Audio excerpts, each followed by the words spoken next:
হ্যাঁ, তাবলিগের দুই জামাতের যে মারামারি, এটা আমরা আশা করি না, এটা দুঃখজনক। এতে ইহুদিরা ফায়দা নিবে। একদল এতাহাতি আর একদল ওয়াজাহাতি, শুরু হয়েছে হাতাহাতি, কয়েকজন মারাও গেছে। আমি আগেও বলেছি, আজও বলছি, যারা সাতপন্থী তাদেরকে বলবো সাত সাপকে বাদ দেন।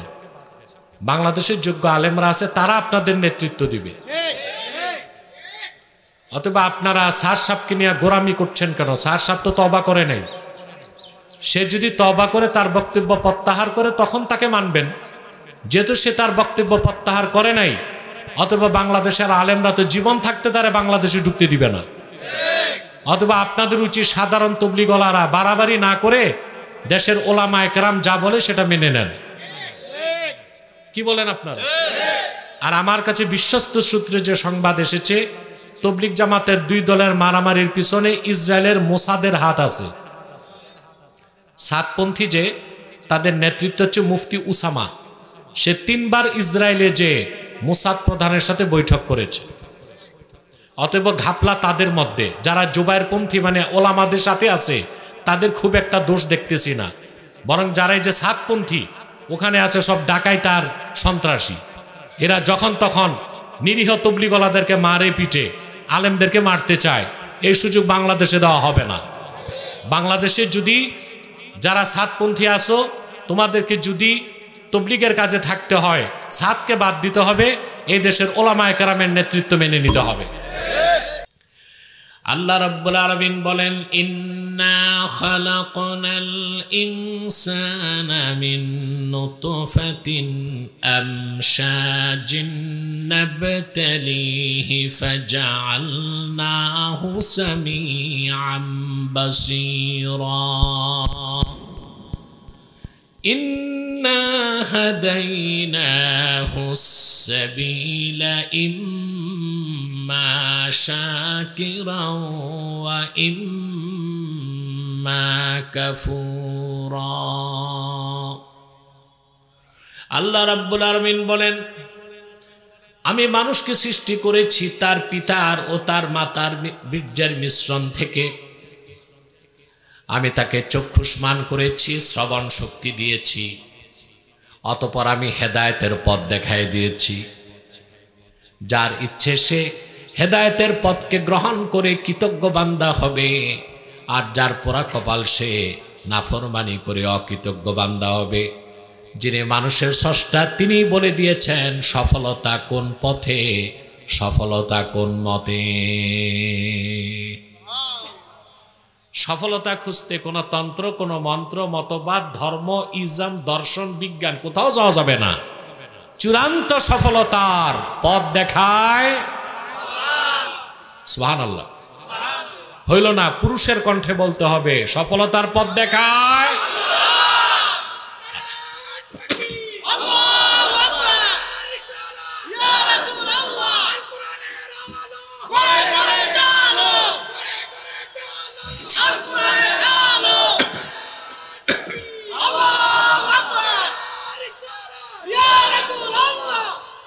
আমার প্রিয় ভাই বন্ধুগণ, সেই সফলতার কথায় আল্লাহ বলেন, সফলকে যার টাকা আছে, পয়সা আছে, বিত্ত বৈভব আছে, জমি জমা আছে, ব্যাংক ব্যালেন্স আছে, দল আছে, জনপ্রিয়তা আছে, সে সফল না।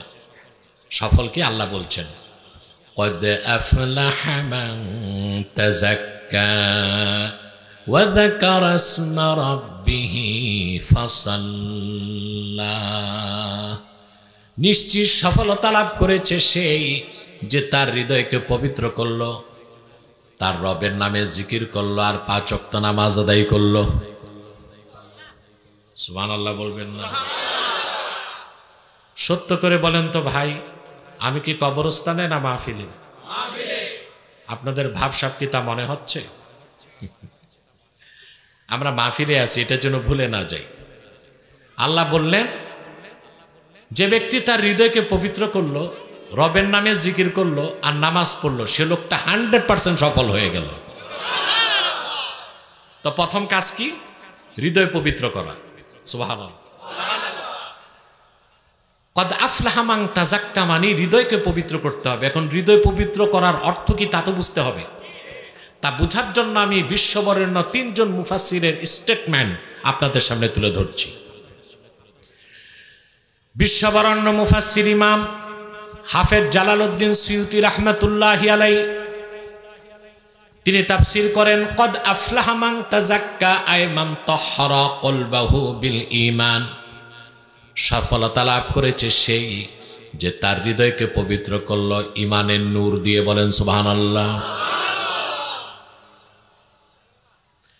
বিশ্ববরেণ্য আরেকজন মুফাসসির হাফেজ আল্লামা ইমাদউদ্দিন ইবনু কাসির রাহমাতুল্লাহি আলাইহি তিনি তাফসীরুল কোরআনিল আযীমের মধ্যে লেখেন কদ আফলাহা মান তাযাক্কা আই মান তাহহারা কলবাহু মিনাশ শিরকি ওয়াল কুফরি ওয়াদ দানাস। নিশ্চিত সফলতা লাভ করেছে সেই যে তার হৃদয়কে পবিত্র করলো শিরক থেকে, কুফর থেকে আর বাতিল আকীদা থেকে। বলেন সুবহানাল্লাহ। বিশ্ববরেণ্য আরেকজন মুফাসসির ইমামে ফখরুদ্দিন রাজি, নাম শুনছেন না? তাফসীর মাফাতিহুল গায়বের মধ্যে তিনি ব্যাখ্যা করতে যে লেখেন কদ আফলাহা মান তাযাক্কা, ব্যাখ্যায় তিনি লেখেন ইন্না মারাতিবা আ'মালিল মুকাল্লাফি সালাসা।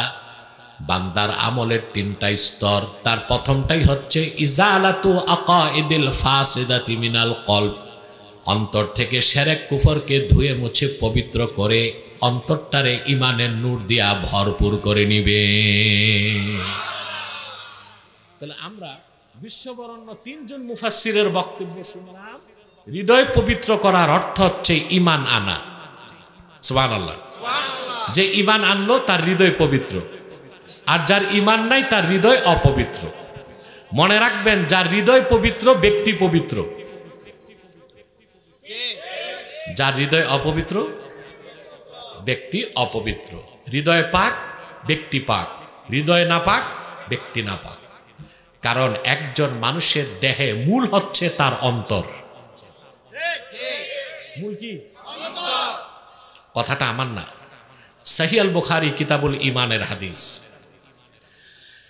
আল্লাহর হাবিব ইরশাদ করেছেন আলা ওয়া ইন্না ফিল জাসাদি মুদগাহ ইদা সালাহাত সালাহাল জাসাদু কুল্লুহু ওয়া ইদা ফাসাদাত ফাসাদাল জাসাদু কুল্লুহু আলা ওয়া হিয়াল কলব।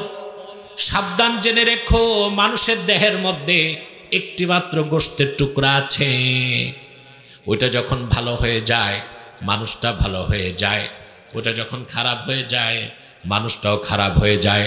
সাবধান জেনে রেখো, সেই গোশতের টুকরার নাম হলো কলব, হার্ট, অন্তর, দিল, মন, হৃদয়, হৃৎপিণ্ড।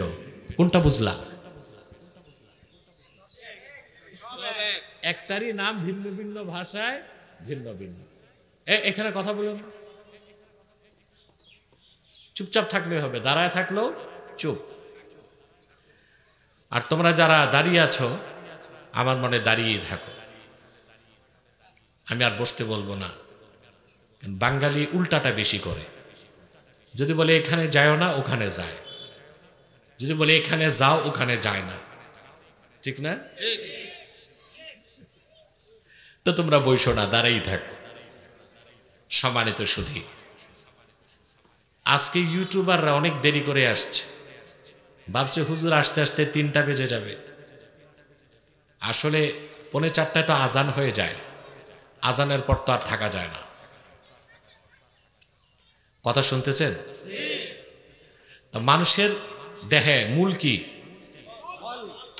সুবহানাল্লাহ।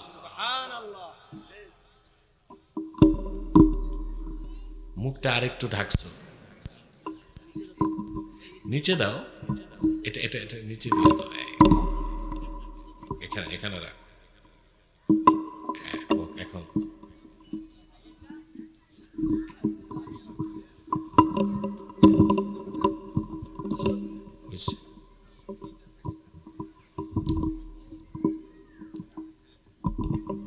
সম্মানিত সুধী, কথা খেয়াল করছেন? মানুষের দেহের মূল কি? আল্লাহর হাবিব সাল্লাল্লাহু আলাইহি ওয়াসাল্লাম যে কথাটি ১৫০০ বছর আগে বললেন, আধুনিক চিকিৎসা বিজ্ঞান ১৫০০ বছর পরে মস্তক পেতে তা মেনে নিয়েছে। সুবহানাল্লাহ। আজকে মেডিকেল সায়েন্স গবেষণা করে দেখেছে মানুষের দেহের মূল হচ্ছে অন্তর। মূল কি? ২০২০ সাল পর্যন্ত বিজ্ঞান বলতো মানুষের দেহের মূল হচ্ছে মাথা। আর ২০২৪ সালের একেবারে মডার্ন সায়েন্টিফিক অ্যাচিভমেন্ট, মেডিকেল সায়েন্সের নতুন অর্জন এটা, তারা বলতেছে যে না, মাথা না, মানুষের দেহের মূল হচ্ছে তার অন্তর, হার্ট। কারণ একজন মানুষের যদি মাস্টার স্ট্রোক হয়, ব্রেন, মাথার নিউরন কোষগুলো যদি 90% ড্যামেজ হয়ে যায়, তাকে লাইফ সাপোর্টে বাঁচিয়ে রাখা যায়। আর একটা মানুষের সিআরবি যদি কার্ডিয়াক অ্যাটাক হয়, 4 মিনিট হৃৎপিণ্ড বন্ধ থাকে, ওই লোকটাকে বাঁচাবার মতো ট্রিটমেন্ট দুনিয়াতে নাই। তো মূল কি মাথা না অন্তর? আমি বলে থাকি human body as like state, heart is the capital of this state. মানুষের দেহটা যদি হয় একটা রাষ্ট্রের মতো, তা তার অন্তর হচ্ছে সে রাষ্ট্রের রাজধানীর মতো। দেহটা যদি হয় রাষ্ট্রের মতো, অন্তরটা কি? আপনারা জানেন মডার্ন ওয়ার পলিসি, আধুনিক যুদ্ধবিদ্যা বলে রাজধানী যার দখলে দেশ তার দখলে। এটার প্রমাণ বাংলাদেশে পাইছেন। 16 বছর রাজধানী দখল করতে পারেন নাই, দেশও দখল করতে পারেন নাই। আর আলেম ওলামা রক্ত দিল, ছাত্র জনতা রাজধানী দখল করলো, ফেসিবাদীরা 14 গোষ্ঠী সহ দেশ ছেড়ে পালায় গেল। তা রাজধানী যার দখলে দেশ তার, এটা প্রমাণ পাইছেন। ওদিক সিরিয়াতে দেখেন বাশার আল আসাদ 11 বছর নির্যাতন করছে, দেখে দেখে সুন্নি আলেমদেরকে হত্যা করছে। সে শিয়া, ইসলামের শত্রু, নামে না মুসলিম, বাশার আল আসাদ। 1,50,00,000 মানুষ সিরিয়াতে বাস্তুহারা হয়েছে। একদল সুন্নি মুসলমান অস্ত্র হাতে তুলে নিল। মাত্র 60টা বন্দুক নিয়ে জোলানির নেতৃত্বে সুন্নি মুজাহিদরা নামলো। 12 দিনে দামেস্ক দখল। আমাদের দেশের লেডি যেমন পালাইছে 45 মিনিটে, আর ওই বাশার আল আসাদ 15 মিনিটে বউ নিয়ে মস্কো পালাইছে। তার মানে রাজধানী যার দখলে দেশটা। শয়তান এটা ভালো করে জানে, সেজন্য সে মানুষের নাক কান মাথা দখল করে না, দখল করে রাজধানী। হাদিস সাক্ষ্য দেয় আল্লাহর হাবিব ইরশাদ করেছেন, আশ-শায়তানু জাসিমুন আলা কলবি বনি আদম ইদা যাকারা ফাখানাসা ওয়া ইদা গাফালা ফাওয়াসওয়াসা। শয়তান মানুষের অন্তরে আসন গেড়ে বসে যায়। যখন বান্দা আল্লাহর জিকির করে শয়তান পালায় যায়, যখন বান্দা আল্লাহর জিকির থেকে গাফেল হয় শয়তান ওয়াসওয়াসা দেয়। কারণ শয়তান জানে অন্তর যদি আমার দখলে চলে যায়, মানুষটা আমার তাবেদার হয়ে যাবে। তো মূল কি? মূল কি? আমি বলি 2-1 পাতা বিজ্ঞান যারা পড়ে ওরাই নাস্তিক হয়। পুরা বিজ্ঞান যারা পড়ে আল্লাহর কুদরতের সামনে তাদের মস্তক নত হয়। চিকিৎসা বিজ্ঞানীরা এই যে হৃৎপিণ্ডের কুলকিনারা করতে পারে না, এটা কত বড় কুদরত আল্লাহর। সুবহানাল্লাহ। এই গোশতের টুকরাটা চলে বলেই তো আপনি আছেন, ঠিক না?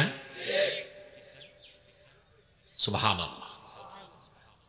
বাচ্চার বয়স মায়ের পেটে যখন 4 মাস 10 দিন হয়, হৃৎপিণ্ড চালু হয়। সিস্টল অ্যান্ড ডায়াস্টল, সংকোচন সম্প্রসারণ। রক্তগুলোকে পাম্পিং করে ফুসফুসে পাঠায়, অক্সিজেন মিক্স করে দেয়। সারা দেহে অক্সিনাইজড ব্লাড, অক্সিজেন মিশ্রিত রক্ত চলে যায়, আমরা বেঁচে থাকি। আবার রক্তগুলোকে টেনে ফুসফুসে এনে দেয়, ওখান থেকে কার্বন ডাই অক্সাইড আলাদা হয়ে যায়, নাক দিয়া বের করে দিয়ে। এই কাজটা করতে হৃৎপিণ্ডকে সিস্টল এবং ডায়াস্টল, এটা করতে হৃৎপিণ্ডকে মিনিটে 72 বার কম্পন করতে হয়। 60 সেকেন্ডে 1 মিনিট, আর হৃৎপিণ্ড কম্পন করে মিনিটে। সুবহানাল্লাহ কইবেন।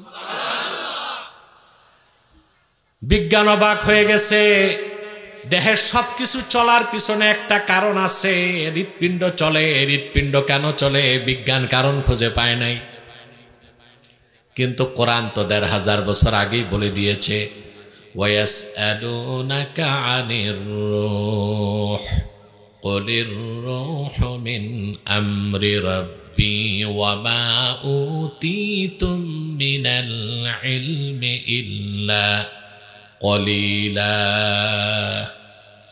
মুহাম্মদ সাল্লাল্লাহু আলাইহি সাল্লাম, আপনাকে কাফেররা প্রশ্ন করে রুহুটা কি, আপনি বলুন রূহ হচ্ছে আমার রবের একটা হুকুম।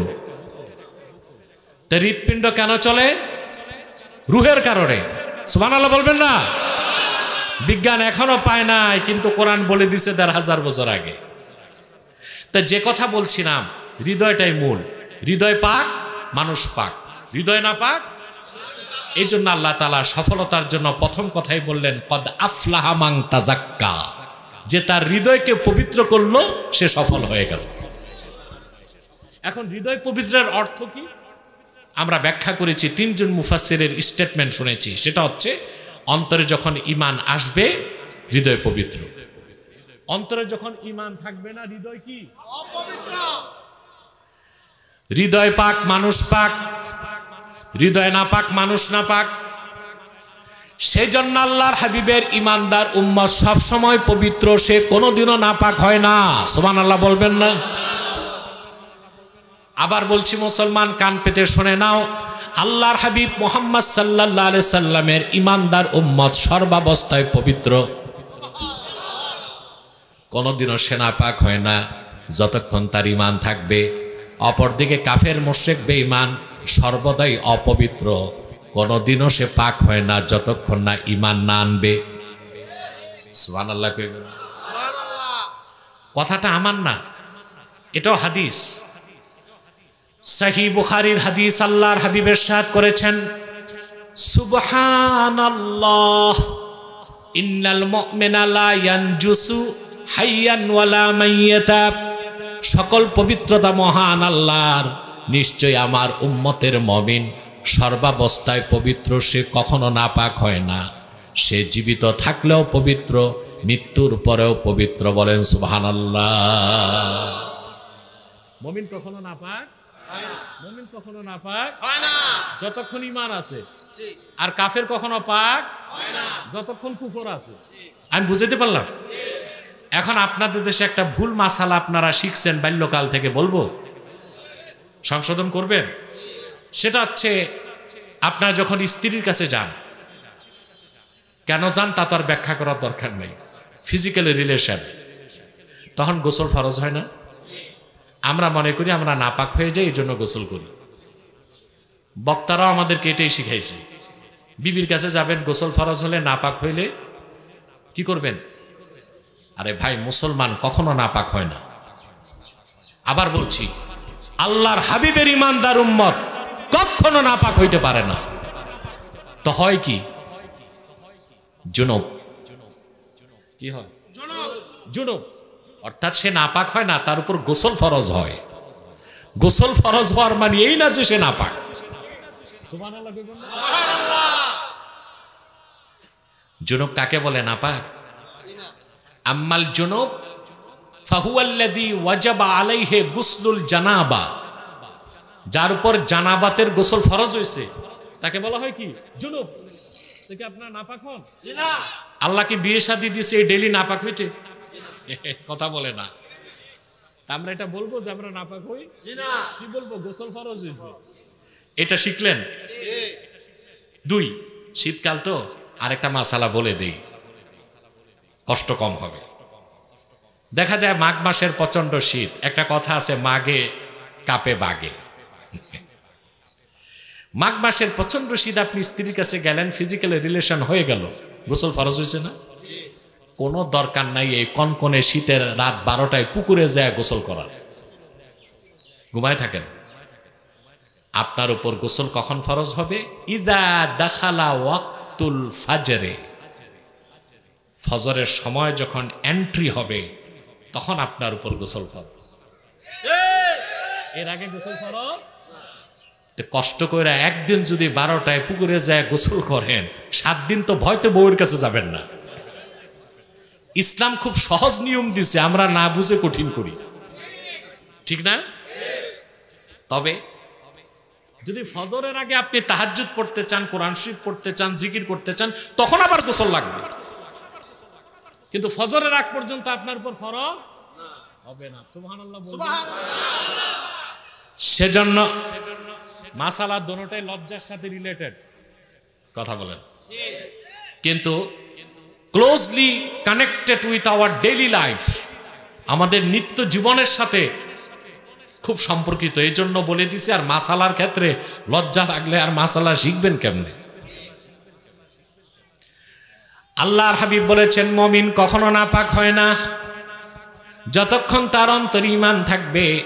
কাফের কখনো পাক হবে না, হাদিসের ব্যাখ্যায় বলছি, যতক্ষণ সে ঈমান না আনবে। সেজন্য মতলববাসী ভাইয়েরা, আপনাদের কাছে আমার এটাই সবক দিচ্ছি, জীবনে আজ যাই করেন, শিরক আর কুফর করে ঈমানকে নষ্ট করবেন না। যদি আপনার ঈমান নষ্ট হয়ে যায়, অন্তর নাপাক হয়ে যাবে, তখন আর যাকাত সদকা নামাজ রোজা 2 পয়সার মূল্য হবে না। আপনি আল্লাহর কাছে যখন হাসরে দাঁড়াবেন, আপনার পরিচয় হবে আপনি কাফের। পক্ষান্তরে আপনার ঈমান যদি ঠিক থাকে, আমল নামায় কোনো নেক নাই, হাসর হবে আল্লাহর সামনে, আপনি মুমিন। তখন আল্লাহর ইচ্ছা আপনারে বিনা আযাবেও বেহেশত দিতে পারেন। আর যদি আযাব দেন, অবশ্যই আযাবের পর আল্লাহ রাব্বুল আলামিন আপনারে জান্নাত দিবেন। এটাও বুখারী শরীফের হাদিস। ফাহুয়া ইলাল্লাহ ইন শাআ আফা আনহু ওয়া ইন শাআ আকাবাহু। রাসূলুল্লাহ বলেছেন, আমার ঈমানদার উম্মত যদি ঈমানের সাথে মারা যায়, আমলনামায় শিরক আর কুফর না থাকে, আল্লাহ ইচ্ছে করলে তারে বিনা আযাবে বেহেশত দিয়ে দিবেন। আর যদি শাস্তি দেন, তবুও তারে বেহেশত দিবেন, যেহেতু তার ঈমান আছে। অপরদিকে যার ঈমান নাই, কাফের, ওর পাহাড় সমান আমল আছে, ও কোনোদিন মুক্তি পাবে না। তাহলে আমরা শিরক কুফর করব? যত গুনাহ করেন সব আল্লাহ মাফ করবেন, শিরকের গুনাহ, কুফরের গুনাহ মাফ করবেন। আল্লাহর হাবিব সাল্লাল্লাহু আলাইহি সাল্লামের জলিলুল কদর সাহাবী ছিলেন ওয়াহশী। নাম শুনছেন না? আমির হামজার হত্যাকারী। মুসলমান হবার পরে ওয়াহশী বলেন, ইবনু হিশাম সিরাত ইবনে হিশামে লেখেন, ওয়াহশী বলেন, আমি উহুদ যুদ্ধে গিয়েছিলাম যুদ্ধ করার জন্য নয়, ভাড়াটে খুনি হিসেবে আল্লাহর হাবিবের চাচা আমির হামজাকে শহীদ করার জন্য। আমি আমার হাতের বর্ষাটা আমির হামজার সিনার মধ্যে গেঁথে দিলাম। সাইয়্যিদুশ শুহাদা, দুনিয়ার তামাম শহীদদের মহান নেতা আমির হামজার দেহটা উহুদ ময়দানে লুটায় পড়ল। আবু জাহেলের স্ত্রী, নষ্টা ভ্রষ্টা হিংস্র নারী হেন্দা যে আমি দেখলাম আমির হামজার সিনাটা বিদীর্ণ করে কাঁচা কলিজা বের করে চর্বণ করেছে, নাক আর কান কেটে মালা পরিধান করে উল্লাস করেছে। আল্লাহর হাবিব সাল্লাল্লাহু আলাইহি ওয়াসাল্লাম উহুদ ময়দানে আপন দান শহীদ করেছিলেন। রাসূলুল্লাহ এত বেশি ব্যথা পান নাই। আমির হামজার শাহাদাতের দৃশ্য দেখে রাসূলুল্লাহ যে ব্যথা পেয়েছিলেন।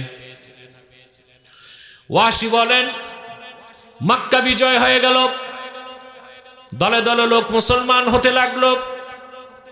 আমি ভয়তে মক্কা ছেড়ে পালায়ে যাচ্ছি। লোকেরা আমারে বলল, ওয়াহশী আইনা তুরিদু, কোথায় যাও? আমি বললাম, পালায়ে যাচ্ছি। কেন? আমি বললাম, মক্কা মুকাররমায় সবাই ক্ষমা পাবে, কিন্তু আল্লাহর হাবিব আমারে ক্ষমা করবেন না, কারণ আমি ওনার চাচাকে হত্যা করেছি। লোকেরা ডেকে বলল, রে ওয়াহশী, একটিবার তুমি রাহমাতুল লিল আলামিনের কদমে চলে যাও, তোমার মতো অপরাধীকে মুহূর্তেই তিনি ক্ষমা করে দিতে পারে। ওয়াহশী বলেন, বুক বড়া ব্যথা নিয়া, ভয় নিয়া, শঙ্কা নিয়ে আমি আল্লাহর হাবিবের কদমে উপস্থিত হয়ে গেলাম। রাসূলুল্লাহ সাল্লাল্লাহু আলাইহি ওয়াসাল্লাম আমাকে দেখে বললেন, কে হে তুমি? আমার নাম ওয়াহশী। কোন ওয়াহশী? আপনার চাচার হত্যাকারী। আল্লাহর হাবিব বললেন, কেন এসেছো? আমি বললাম, ক্ষমা চাইতে এসেছি, ঈমান আনতে এসেছি। আল্লাহর হাবিব বললেন, কোনোদিন চাই নাই তুমি আমার কাছে আসবা, যেহেতু চলে এসেছো ক্ষমাও করে দিলাম, আর আমার দিনের দরজাও খোলা আছে। ওয়াহশী বললেন, ইয়া রাসূলুল্লাহ, ইয়া হাবিবাল্লাহ, একটা শর্ত আছে আমার। লা উসলিমু হাত্তা আসমা কালাম আল্লাহ। আমি মুসলমান হলে আল্লাহ আমারে মাফ করে জান্নাত দিবেন, যতক্ষণ ওহীর মাধ্যমে আল্লাহ নিশ্চিত না করবেন আমি মুসলমান হব না। কোরআনের আয়াত নাজিল হয়ে গেল। আল্লাহ ঘোষণা করলেন, ওয়াল্লাযীনা লা ইয়াদউনা মা'আল্লাহি ইলাহান আখারা ওয়া লা ইয়াকতুলুনান নাফসাল্লাতী হারামাল্লাহু ইল্লা বিল হাক্কি ওয়া লা ইয়াজনুন ওয়া মান ইয়াফআল যালিকা ইয়ালকা আসামা। আল্লাহ রাব্বুল আলামিন ঘোষণা করলেন, আর যারা আল্লাহর সাথে অন্য কাউকে ইলাহ বলে ডাকবে না, শিরকের গুনাহ করবে না, কুফর করবে না, অন্যায়ভাবে মানুষ হত্যা করবে না, আর জেনা করবে না, আল্লাহ তাদের মাফ করে দিবেন। আর যারা এই গুনাহগুলো করবে আল্লাহ তাদের পাকড়াও করবেন। ওয়াহশী বললেন, ইয়া রাসূলুল্লাহ, ইয়া হাবিবাল্লাহ, ইন্নী আশরাকতু বিল্লাহ ওয়া কাতালতুন নাফসাল্লাতী হারামাল্লাহু ইল্লা বিল হাক্কি ওয়া জানাইতু। আমি তো শিরক করেছি, কুফর করেছি, অন্যায়ভাবে আপনার চাচারে হত্যা করেছি, জীবনে কতবার গুনাহ করছি আমার হিসাব নাই, তাহলে আর মুসলমান হয়ে লাভ কি? আল্লাহ তো মাফ করবেন না। সঙ্গে সঙ্গে আবার আয়াত নাজিল হয়ে গেল। আল্লাহ ঘোষণা করলেন, ইল্লা মান তাবা ওয়া আমানা ওয়া আমিলা আমালান সালিহান ফাউলাইকা ইউবাদদিলুল্লাহু সাইয়্যাতিহিম হাসানাত ওয়া কানাল্লাহু গফুরার রাহিমা। আল্লাহ রাব্বুল আলামিন ঘোষণা করলেন, তবে যারা শিরক করেছে, কুফর করেছে, বেঈমান, তাদের মধ্যে যারা তওবা করে ঈমান এনে হৃদয়কে পবিত্র করে নিবে আর নেক আমল করবে, আল্লাহ রাব্বুল আলামিন তাদের জীবনের সব গুনাহ মাফ করে দিবেন। তাদের গুনাহগুলোকে আল্লাহ তাআলা সওয়াবের দ্বারা বদল করে দিবেন। ওয়াহশী বললেন, ইয়া রাসূলুল্লাহ, ইয়া হাবিবাল্লাহ, এখনো আমি মুসলমান হতে পারছি না। আল্লাহর হাবিব বললেন, কেন? তিনি বললেন, ইন্নী আরা ফীহি শারাতান ফাহুয়াল আমালুস সালেহ। এখানে তো আল্লাহ শর্ত দিয়েছেন, ঈমান আনলেই চলবে না, নেক আমল করতে হবে। আমি ঈমান এনে মুসলমান হব, কিন্তু নেক আমলের কোনো গ্যারান্টি দিতে পারবো না।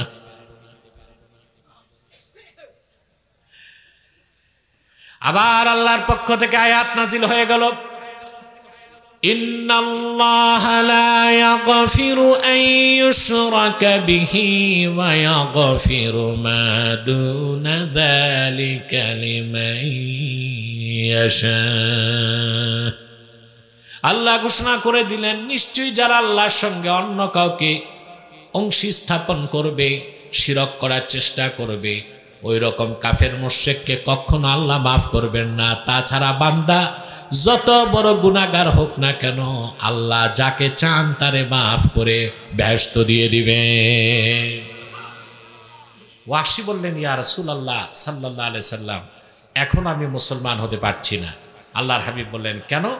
ওয়াহশী বললেন, আল্লাহ তো বলছেন ইয়াগফিরু লিমান ইয়াশা, আল্লাহ যারে চান তারে মাফ করবেন, আমারে যদি না চান। সুবহানাল্লাহ বলবেন। আমারে যদি, আমি বলে থাকি সাহাবায়ে কেরাম ১,৫০০ বছর আগে আল্লাহর হাবিবের মাধ্যমে আল্লাহর কাছ থেকে বেহেশত লেখায় নিয়েছিলেন। সুবহানাল্লাহ বলবেন না? এর জন্য আমাদের আহলুস সুন্নাল জামাতের আকীদা, রাসূলুল্লাহর সাহাবীগণ সত্যের মানদণ্ড, মেয়ারুল হক ওয়াল আদালা, সাহাবায়ে কেরাম সত্য ন্যায়পরায়ণতার মানদণ্ড বলেন সুবহানাল্লাহ। ওয়াসি বললেন আল্লাহ তো বলছেন ইয়াগফিরু লিমান ইয়াশা, আল্লাহ যারে চান তারে মাফ করবেন, আমারে যদি নাই চান। এবার আল্লাহর পক্ষ থেকে চলে আসলো চূড়ান্ত ঘোষণা।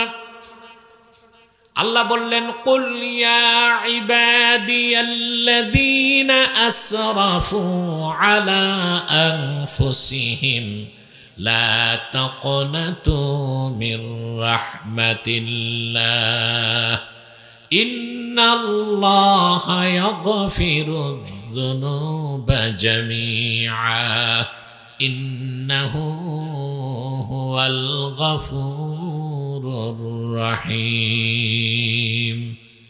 আল্লাহ রাব্বুল আলামিন বললেন, প্রিয় হাবিব মুহাম্মদ সাল্লাল্লাহু আলাইহি ওয়াসাল্লাম, আপনি ঘোষণা দিন, ও আমার বান্দারা, তোমরা যারা জুলুম করেছো, নিজেদের উপর গুনার কাজ করেছো, আল্লাহর রহমত থেকে নিরাশ হও না।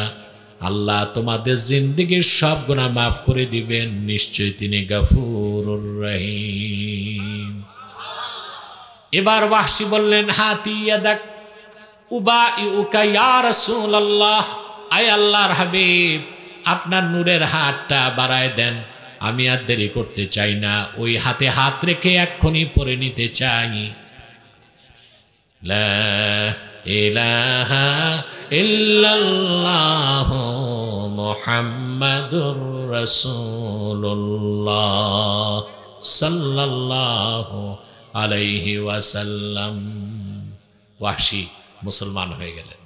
তাহলে আমরা প্রায় 1 ঘন্টার আলোচনা থেকে যা শিখলাম, সফলতার জন্য প্রথম প্রয়োজন হচ্ছে হৃদয়কে পবিত্র করা, আর ঈমান আনার আগ পর্যন্ত হৃদয় পবিত্র হতে পারে না।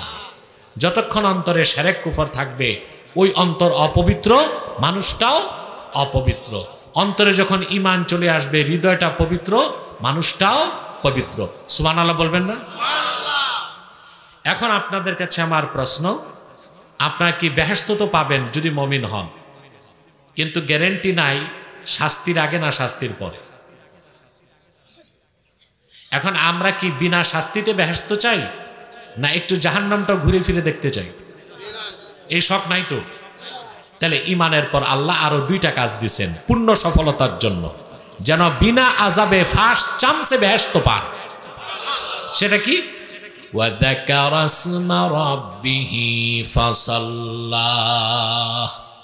ঈমান আনার পর, হৃদয়কে পবিত্র করার পর রবের নামে জিকির করলে। জিকির হবে কার নামে জিকির?